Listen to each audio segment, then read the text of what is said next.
Humiliation à domicile, le Barça est éliminé de la Coupe d'Espagne et voilà, plus que les yeux pour pleurer, j'ai envie de dire. Débrief facho, c'est parti.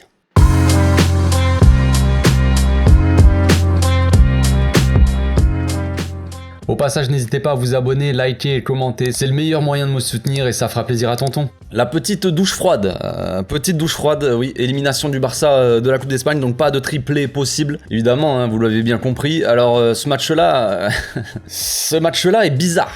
Il est bizarre. Assez bizarre parce que déjà le Barça a montré quand même deux visages bien différents en première mi-temps et en deuxième mi-temps, parce qu'en première mi-temps on a fait plutôt un bon match, on avait une bonne maîtrise du jeu, même si on sort de la mi-temps avec 1-0 absolument pas mérité. On va parler un peu des choses qui fâchent aussi, mais bon bref, voilà, on a vu quand même un visage assez encourageant en première mi-temps, une équipe qui dominait son sujet, même si on n'est jamais vraiment dangereux en soi, on a quelques occasions mais pas, c'est pas non plus la folie. On était bien en première mi-temps, tu vois. On était bien. Deuxième mi-temps, c'est cataclysmique. C'est une catastrophe. Il y avait plus un mec au niveau. Genre, c'était horrible. Le Real Madrid, ils avaient des contre-attaques. Ils étaient 3 contre 2. Chaque action, ils marquaient trop facilement. Trop facilement. Et après, on se fait humilier comme ça à domicile. Ça fait mal. Ça fait mal. Et oui. C'est parce qu'il y en a eu des humiliations du Barça. Voilà. On leur a mis des humiliations. Mais là, cette fois-ci, c'est à notre tour. C'est à notre tour de se faire humilier. Après, évidemment, il y a des faits qui sont évidemment en faveur de certains et qui te mettent dans de bonnes conditions. Donc moi, la question que je me pose, c'est voilà, c'est ça. Comment tu peux passer d'un visage encourageant en première mi-temps à un visage comme ça aussi dégueulasse en deuxième mi-temps? Qu'est-ce qui s'est passé dans la tête des joueurs pour qu'ils lâchent comme ça le match? Parce que concrètement, c'est une défaite méritée, une humiliation méritée. On aurait pu en prendre même plus. Là, on en prend 3 en deuxième mi-temps. On aurait pu en prendre 5 ou 6, frère. C'était pareil. Donc comment tu peux passer d'une mi-temps comme ça à l'autre? Franchement, c'est un truc que j'ai du mal à comprendre. Mais ça peut s'expliquer par... dans la tête des joueurs. Peut-être que le Real Madrid, ils se sont dit, de toute façon, les gars, on peut faire ce qu'on veut. On peut mettre une grande patate dans la tronche de l'arbitre. Il y aura rien. Donc du coup, on y va. On y va et on fait ce qu'on veut. Peut-être que c'est ça. D'un côté, les joueurs du Barça, ils se sont dit, quoi qu'on fasse, on va se le faire. On va se la prendre. Ça va rentrer bien au fond de notre... Tu vois ce que je veux dire? Ils vont nous baisser le pantalon, ils vont sur le terrain comme ça, devant tous les spectateurs qui regardent à la télé, tous les spectateurs au stade, ils baissent la culotte et ils nous la mettent concrètement. L'arbitre, même l'arbitre, frère, met un maillot du Real directement, on n'en parle plus. Donc voilà, j'ai essayé de rester poli, c'est compliqué. Mais bon, on va se recalmer.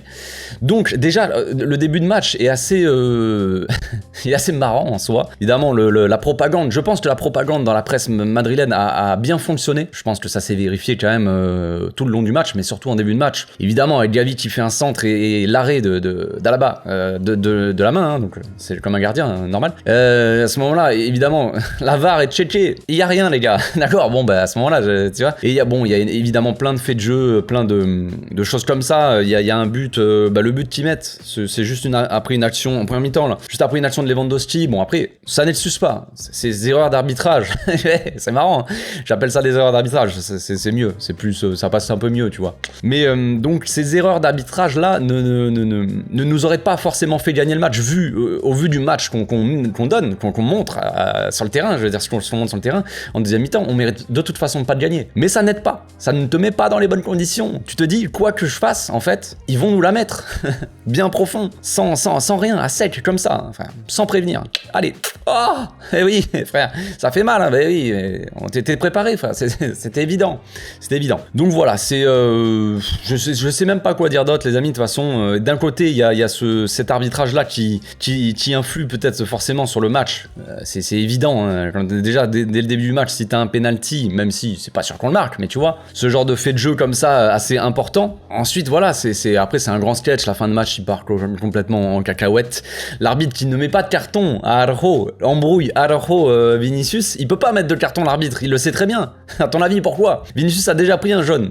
S'il lui met un deuxième jaune pour embrouille, s'il aurait dû faire, hein, concrètement. Araujo et Vinicius, il provoque. Araujo, il y va, le pousse.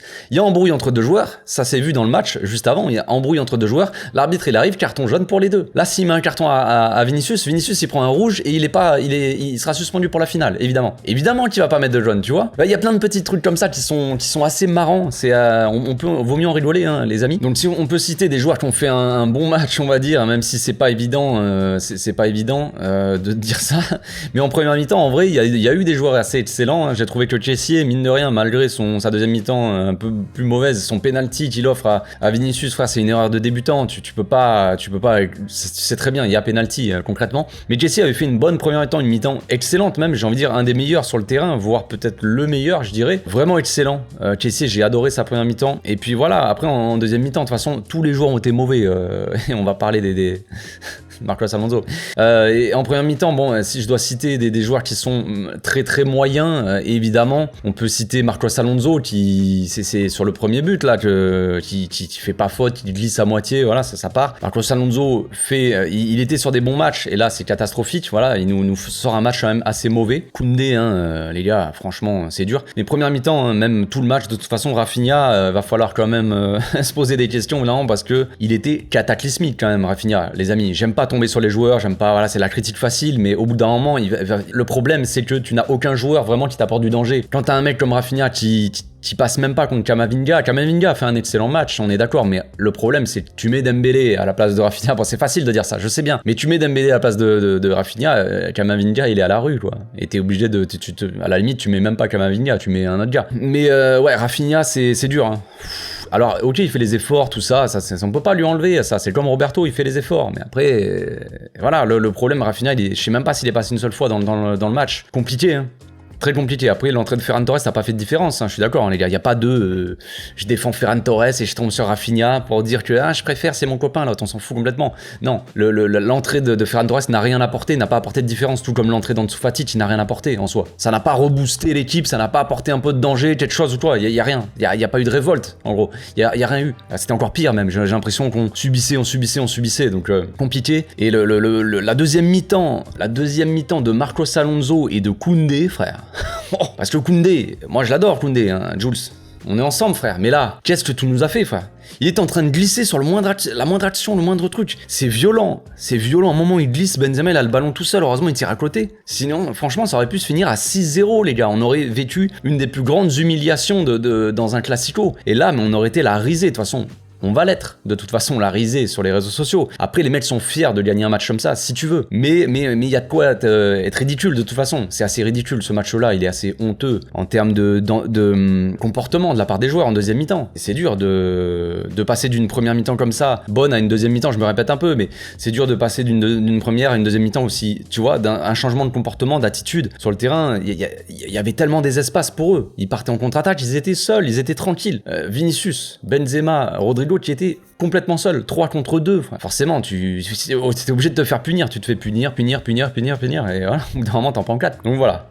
Les joueurs vraiment cataclysmiques de ce match-là, c'est Marcos Alonso et Rafinha. Dans une un peu moindre mesure, Koundé qui a été quand même assez mauvais, j'ai trouvé. C'est quand même un peu dommage, sachant qu'il est censé être meilleur dans l'axe, mais très mauvais ce soir quand même. Surtout en deuxième mi-temps. Mais pas aidé par le milieu, de toute façon. Le milieu a lâché en deuxième mi-temps. Il y avait, comme j'ai dit, il y avait des espaces, tout ça. Donc c'est catastrophique. Ce match-là est assez catastrophique. Je sais pas si je sortirai vraiment une vidéo demain d'analyse. Je vous avoue que j'ai pas envie d'analyser une branlée comme ça. C'est compliqué. Je vais mettre une boîte à questions en story sur Instagram. Mon Instagram est dans la description de cette vidéo. Je vais mettre une boîte à questions. Demain, on fera une vidéo comme ça. Réponse aux questions tranquillou. À froid, peut-être reposé comme ça. J'aurai un peu moins le sang chaud. Je pense qu'on va s'arrêter là. Avant que je casse tout ici. Donc essayez de passer une bonne soirée, une bonne fin de soirée. Et puis on se retrouve demain. Ciao.